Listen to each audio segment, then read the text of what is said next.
Good morning students. जैसा कि thumbnail देखकर आप लोग ये समझ ही गए होंगे कि आज की ये हमारी वीडियो किस टॉपिक पर है। आज हम लोग डिस्कस करेंगे how to score 98% in 12th board exams. कि चाहे 10th क्लास हो चाहे 12th क्लास हो, दोनों ही बोर्ड एग्जाम्स में हम कैसे 98% ला सकते हैं। 98 नहीं, हम 100 भी ला सकते हैं। बट रिक्वायरमेंट क्या होती है? एक प्रॉपर प्लानिंग की। कोई भी चीज़ विदाउट प्लानिंग हम अचीव नहीं कर सकते। ठीक है, आपने देखा होगा बहुत सारे ऐसे स्टूडेंट्स हैं जो पूरे साल बहुत अच्छे से पढ़ते हैं, बहुत डेडिकेशन के साथ पढ़ते हैं, लेकिन जब मार्क्स की बात आती है, फाइनल रिजल्ट जब उनका आता है, तो उनका रिजल्ट सिर्फ 70-80 तक ही लटक जाता है। और बहुत सारे ऐसे भी स्टूडेंट्स होते हैं जो सिर्फ मैक्सिमम 2 से 3 आवर्स डेली रूटीन पर, डेली बेसिस पर वो पढ़ते हैं, लेकिन उनके मार्क्स फिर भी 90+ क्रॉस कर जाते हैं। तो दोनों में क्या डिफरेंस होता है? डिफरेंस तो है, कहीं ना कहीं कोई चीज़ तो है जो उनमें है बट उनमें नहीं है, जो बच्चा रेगुलर पढ़ता है। देखो, रेगुलर पढ़ना या 10 घंटे 12 घंटे पढ़ना सफिशिएंट नहीं है अगर हम इफेक्टिवली सारी चीज़ों को फॉलो नहीं करेंगे। हम पढ़ते तो हैं लेकिन ध्यान से नहीं पढ़ते, सिर्फ हम उन चीज़ों को क्रैम करते रहते हैं, तो ऐसी पढ़ाई का भी कोई फ़ायदा नहीं होता। तो सबसे ज़्यादा ज़रूरत हमें होती है प्लानिंग करने की।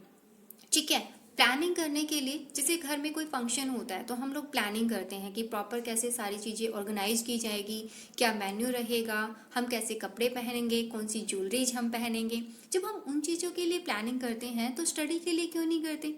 क्योंकि प्लानिंग के बिना तो हम कुछ कर ही नहीं सकते। तो सबसे पहले किसी भी बोर्ड एग्जाम्स में, चाहे वो कॉम्पिटिटिव एग्जाम्स है, चाहे आपके 10th या 12th के बोर्ड एग्जाम्स है, किसी भी एग्जाम्स में अच्छे मार्क्स अगर हमें लेकर आने हैं तो हमें एक प्रॉपर प्लानिंग करनी होती है, और उस प्लानिंग को फॉलो करते हुए ही हमें सारी चीज़ें करनी है, सारी प्रोसेस हमें कंप्लीट करनी होती है। ठीक है, तो आज की इस वीडियो में हम लोग ये समझेंगे कि अगर हमें अच्छे मार्क्स लाने हैं तो वो कौन सी प्रॉपर प्लानिंग होती है जिसको हमें ध्यान में रखना है। आज मैं आपको अपने 5 रूल्स बताने वाली हूँ, 5 पॉइंट्स बताने वाली हूँ। अगर आप इनको फॉलो करते हैं तो 100% आपके जो मार्क्स है, आप जितना चाहते हैं वो अचीव कर सकते हैं। इसमें सबसे पहला पॉइंट हमारा है हाउ टू स्टार्ट। हमें स्टार्ट कैसे करना है? अब ये तो मैम ने बोल दिया कि हमें पढ़ना है, अच्छे मार्क्स लेके आने हैं, बट हमें स्टार्ट कैसे करना है? मैम अभी तक तो हमने कुछ पढ़ा ही नहीं है, पढ़ा है तो बस ऐसे ही पढ़ा है, रिवीजन की बहुत ज़्यादा ज़रूरत है। बट बेटा स्टार्ट तो करना पड़ेगा, है ना कहीं से स्टार्टिंग पॉइंट तो हमें लेना पड़ेगा।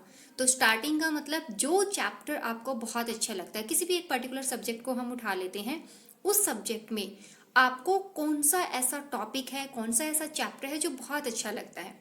कोई ना कोई चैप्टर तो हमारा फेवरेट होता है, कोई ना कोई सब्जेक्ट भी हमारा फेवरेट होता है, तो हम पहले उसी सब्जेक्ट को ले लेते हैं और उसी से हम स्टार्ट करते हैं। जो भी चैप्टर है, मान लो बिजनेस स्टडीज हमारा एक सिलेबस है। कॉमर्स में एक सब्जेक्ट होता है बिजनेस स्टडीज। बिजनेस स्टडीज में अगर हम चैप्टर की बात करें तो हमारे फर्स्ट और सेकंड बुक में से जो चैप्टर हमें इंपॉर्टेंट लगता है, हम स्टार्टिंग वहीं से करते हैं। उस चैप्टर को बहुत अच्छे से करो। ठीक है, उस चैप्टर के बाद धीरे धीरे धीरे जो आपको इंटरेस्टिंग टॉपिक्स लगते हैं आप उनको करो। देन लास्ट में जो हार्ड टॉपिक्स लगते हैं हम उनको स्टार्ट कर सकते हैं। तो स्टार्टिंग तो हमने करनी है, बट कहाँ से करनी है? इंटरेस्टिंग टॉपिक से, इंटरेस्टेड चैप्टर से करना है। ठीक है, सेकेंड हमारा आता है विच क्वेश्चंस आर इम्पॉर्टेंट। बहुत सारे बच्चे बार बार पूछते हैं कि मैम ठीक है, अब टाइम है नहीं हमारे पास, कोरोना टाइम में हमने बहुत ज़्यादा स्टडी भी नहीं की, ऑनलाइन क्लासेस भी होती थी, तो बहुत सारे ऐसे भी स्टूडेंट्स हैं जिनके यहाँ पर नेटवर्क प्रॉब्लम होती थी, वो प्रॉपरली क्लासेस नहीं अटेंड कर पाए, तो वो लोग कैसे करेंगे? तो बेटा अभी मैं बताती हूँ कि कौन कौन से क्वेश्चंस इंपॉर्टेंट हैं। मैंने पहले भी एक वीडियो बनाई थी जिसमें मैंने इंपॉर्टेंट क्वेश्चंस को डिस्कस किया हुआ है। अगर आपने मेरी वो वाली वीडियो नहीं देखी तो पहले आप वो वीडियो देख लीजिए, आपको थोड़ा सा हिंट वहाँ से मिल जाएगा। बाकी अगर मैं क्वेश्चंस की बात करूँ जो अभी की सिचुएशन है, तो क्वेश्चंस के लिए हमें सैम्पल पेपर्स को प्रेफरेंसेस देनी है। जो भी सैम्पल पेपर है, अगर बिजनेस स्टडीज की बात करें तो इसमें हमारे पास ओसवाल और रचना सागर की जो सैम्पल पेपर्स हैं, दोनों के दोनों बेस्ट है हमारे लिए। ठीक है, हमने क्या करना है, सैम्पल पेपर से तैयारी अपनी स्टार्ट करनी है। आप जब सैम्पल पेपर्स को देखोगे, सैम्पल पेपर से आपको थोड़ा सा आइडिया लग जाएगा कि आपके 6 मार्क्स वाले क्वेश्चंस कौन, 4 मार्क्स वाले क्वेश्चंस कौन कौन से हैं, और जो 1 मार्क्स के क्वेश्चंस 20 क्वेश्चंस आते हैं वो एमसीक्यूज हमारे कौन से पर्टिकुलर चैप्टर में से बनाए गए हैं। ठीक है, 80% जो हमारे क्वेश्चंस आते हैं ना, वो सारे बेस्ड होते हैं प्रीवियस ईयर पेपर्स पर। इसीलिए आपको सिर्फ अभी फोकस करना है सैम्पल पेपर्स पर। जितने ज़्यादा सैम्पल पेपर्स आप सोल्व करोगे उतनी ज़्यादा आपकी श्योरिटी होती है अच्छे मार्क्स लाने की। तो आप लोगों ने फोकस करना है सिर्फ सैम्पल पेपर्स पर, ठीक है। बुक्स हमने उठानी है, बट हम बुक्स उठाएंगे सैम्पल पेपर के पैटर्न्स के अकॉर्डिंग। फॉर एग्जाम्पल, मैंने एक सैम्पल पेपर उठाया और मैंने उसके 3-4 सैम्पल पेपर्स में देखा कि 6 मार्क्स के क्वेश्चंस में कौन कौन से चैप्टर्स को प्रेफरेंस दी गई है। जैसे 6 मार्क्स के क्वेश्चन में क्या बनता है, फर्स्ट जो हमारा है, फर्स्ट बुक हमारी मैनेजमेंट है, तो मैनेजमेंट में feature and importance of management ये क्वेश्चन, और इसके अपोजिट यानी कि और में अगर क्वेश्चन आएगा तो why it is said that the coordination is the essence of management और इंपॉर्टेंस ऑफ कोऑर्डिनेशन। ये एक क्वेश्चन 6 मार्क्स के क्वेश्चन में काफी बारी रिपीट होता है, ठीक है। ऐसे ही सेकंड बुक की अगर हम बात करें तो सेकंड बुक में जो फाइनेंशियल मैनेजमेंट हमारा पार्ट होता है, फाइनेंशियल मैनेजमेंट में से भी एक 6 मार्क्स का क्वेश्चन आता ही आता है।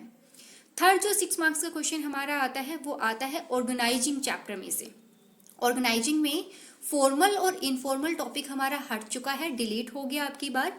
तो उसमें जो रहता है मेन हमारा organisational structure and centralisation and decentralisation. तो इन दोनों कॉन्सेप्ट में से कोई एक क्वेश्चन आपका 6 मार्क्स के क्वेश्चन में आ सकता है। जब आप बहुत सारे सैम्पल पेपर सोल्व कर लोगे तो आपको एक रफली आइडिया लग जाएगा कि कौन कौन से पर्टिकुलर चैप्टर्स हैं जिनकी वेटेज जो है वो 6 मार्क्स के अकॉर्डिंग है, 4 मार्क्स के अकॉर्डिंग है, 3 मार्क्स के अकॉर्डिंग है या 1 मार्क्स के अकॉर्डिंग है। तो वो आपको बहुत अच्छे से हेल्प भी करेंगे, ठीक है। तो बहुत अच्छी प्लानिंग है कि हमें कैसे करना है, हमने सैम्पल पेपर्स को करना है। सैम्पल पेपर में चैप्टर वाइज और मार्क्स वाइज आपको क्वेश्चंस मिल जाएंगे, तो हमें इनकी सबसे ज़्यादा प्रैक्टिस करनी है। नेक्स्ट हमारा आता है third point, how to study. हमें कैसे स्टडी करना है, मतलब किस टाइम हमें स्टडी करनी है। तो हाउ टू स्टडी, भाई बहुत सारे बच्चे ऐसे भी होते हैं जिनको अर्ली मॉर्निंग उठकर पढ़ना बहुत पसंद है, वो पढ़ लेते हैं। लेकिन बहुत सारे ऐसे बच्चे हैं जिनको नाइट में स्टडी करना बहुत पसंद है। तो ये डिपेंड करता है आप लोगों पर। आपको अगर मॉर्निंग में अच्छा लगता है आप मॉर्निंग में कर सकते हो, आपको लगता है कि हम मैम नाइट में पढ़ सकते हैं तो आप नाइट में कर सकते हो। हर बच्चे की परसेप्शन अलग होती है, हर बच्चे का कंसेप्ट अलग होता है, हर बच्चे का बिहेवियर अलग होता है ना, उसका नेचर अलग होता है। तो डिपेंड करता है आपके ऊपर, जो आपको कन्वीनियंट लगता है आप वो टाइम अपना सिलेक्ट कर सकते हो। जिसको दोपहर में पढ़ना अच्छा लगता है वो दोपहर में पढ़ सकते हैं। तो ये डिपेंड करता है टोटली आप लोगों के ऊपर कि आपको जो टाइमिंग अच्छी लगती है आप उस टाइमिंग को प्रायोरिटी दे सकते हो। नेक्स्ट पॉइंट हमारा आता है fourth, avoid depression.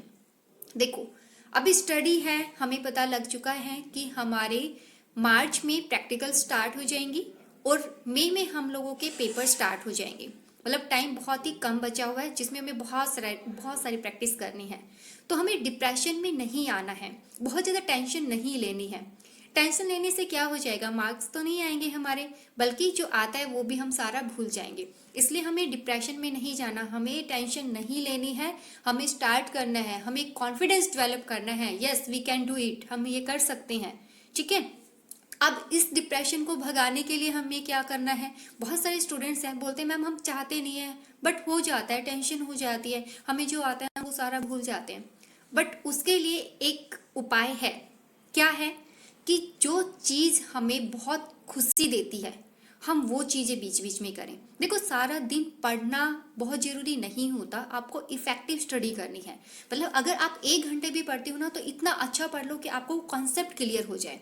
Concept clear हो तो एक्सप्लेनेशन आप बहुत अच्छे से कर सकते हो, ठीक है। तो डिप्रेशन हटाने के लिए हमने वो एक्टिविटी करनी है जो हमें हैप्पी फील कराती है। बहुत सारे बच्चे हैं जिनको सिंगिंग बहुत अच्छी लगती है, वो अंदर रूम बंद करके बस सिंगिंग करते रहते हैं। क्यों? क्योंकि उनका मूड फ्रेश हो जाता है।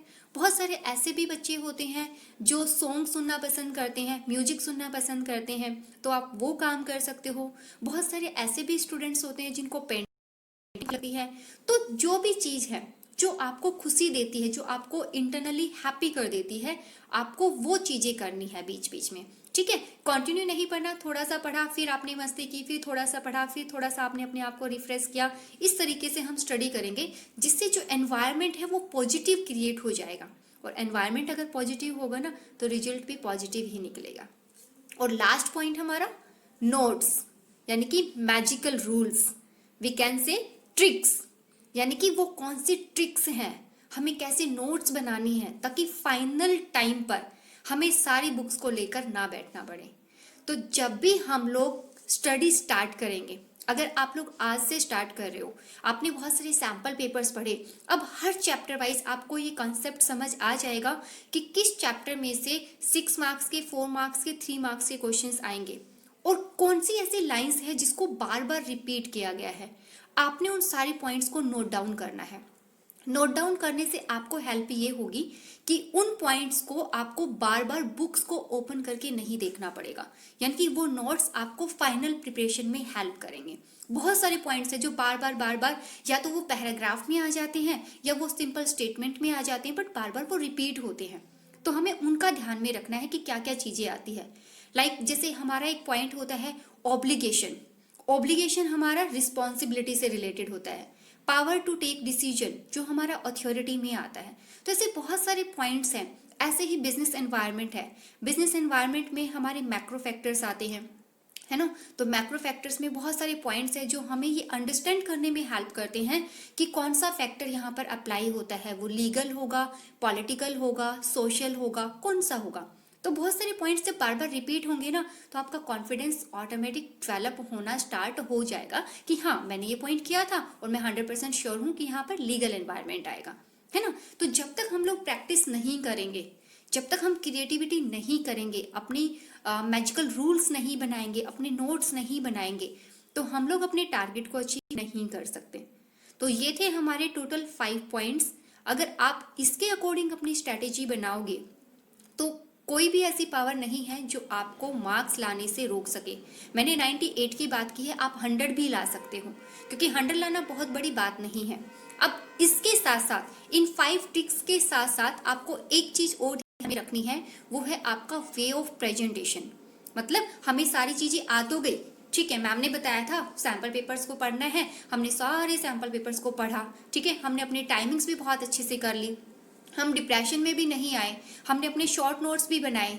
बट जब हम पेपर करने बैठे तो पेपर तो हम करके आए, लेकिन फटाफट कर दिया। मतलब ना हमने कोई डायग्राम बनाया, ना हमने प्रॉपर उसमें पॉइंट्स बनाए। तो बेटा ऐसी प्लानिंग आपकी सक्सेस नहीं होगी, क्योंकि इस प्लानिंग को हमने फाइनल पॉइंट तक एग्जीक्यूट करना है। यानी कि पेपर में प्रेजेंटेशन कैसे करनी है वो भी बहुत मैटर करती है। आपको आता सारा कुछ है, सारे पॉइंट्स आपको क्लियर है, कोई डाउट्स आपको नहीं है, लेकिन आपको वे ऑफ प्रेजेंटेशन नहीं पता कि आपको स्टार्ट कैसे करना है, आपको लिखना कैसे है, तो भी क्या होगा, पेपर ही अच्छा नहीं होगा। पेपर अच्छा नहीं होगा तो मार्क्स भी नहीं आएंगे। इसलिए हमें प्रैक्टिस करनी है किस चीज के साथ में, रिटर्न प्रैक्टिस करनी है। यानी कि क्वेश्चंस को हमें लिख के देखना है। आप खुद से अपने आप को इवेल्युएट कर सकते हो। अगर मैंने एक क्वेश्चन लिखा तो मैं ये चेक कर सकती हूँ कि अगर मुझे इसमें 6 मार्क्स देने हैं तो क्या सफिशिएंट है इतना मटेरियल मेरे पास। मतलब 6 मार्क्स के क्वेश्चन में तो आप लोगों को ट्राई करना है कि आप लोगों को डायग्राम्स बनाने ही बनाने हैं। उसमें आप डायग्राम्स बना सकते हो, पॉइंट्स आप बुलेट्स में बनाओगे, ठीक है। ऐसा नहीं है कि हमने बस खिचड़ी बना दी हो, मैम हमने तो बहुत सारा पेपर भरा था बट पता नहीं मार्क्स ही नहीं आए। बेटा सीबीएसई कभी भी ना लेंथ को इतनी ज़्यादा प्रेफरेंस नहीं देती, वो कंटेंट को प्रेफरेंस देती है। मतलब अगर 6 मार्क्स के क्वेश्चन में आपसे पूछा है what do you understand by management, explain it's 5 features, तो आपको 5 मार्क्स मिलेंगे उसके फीचर्स के, और 1 मार्क्स के लिए आपको मैनेजमेंट को एक्सप्लेन करना पड़ेगा। तो मैनेजमेंट को एक्सप्लेन करने के लिए आप मैनेजमेंट लिखो, उसको डबल अंडरलाइन करो, देन उसकी डेफिनेशन लिखो, ठीक है। उसके बाद अपने फीचर्स स्टार्ट करने हैं तो आप फीचर्स लिखो, देन फीचर्स को जो पॉइंट्स हैं उनको आपको बुलेट्स में बनाकर उनको अंडरलाइन करना है, देन आपको एक्सप्लेन करना है, देन पॉइंट लिखना है, अंडरलाइन करना है और उसको एक्सप्लेन करना है। जब आप ये प्रॉपर चीजें फॉलो करोगे ना, तो ही आपको श्योरिटी है कि आपको 6 में से 6 मार्क्स ही मिले, ठीक है। तो हमें जो अपनी तैयारी करनी है वो इस तरीके से करनी है कि हम लोग ही टीचर हैं, हमें ही अपना पेपर चेक करना है। तो जब भी आप रिटर्न प्रैक्टिस करते हो तो आपने देखना है क्या 4 मार्क्स इसमें आप दे सकते हो। अगर आपको लगता है 4 मार्क्स आ सकते हैं, इट मीन्स कि हाँ उसमें 4 मार्क्स आप ले सकते हो। तो इसलिए थोड़ा सा वे ऑफ प्रेजेंटेशन जो आपका होगा उस पर भी आप लोगों को फोकस करना है, ठीक है। इसके बाद में एक नेक्स्ट वीडियो में बनाऊंगी जिसमें मैं पेपर को कैसे सोल्व करना है, क्या क्या स्ट्रेटेजीज उस पेपर को सोल्व करने के लिए रहेंगी, कैसे हमें आंसर देना है, वो सारी चीजें मैं उस वीडियो में आपको समझाऊंगी। Okay, bye bye.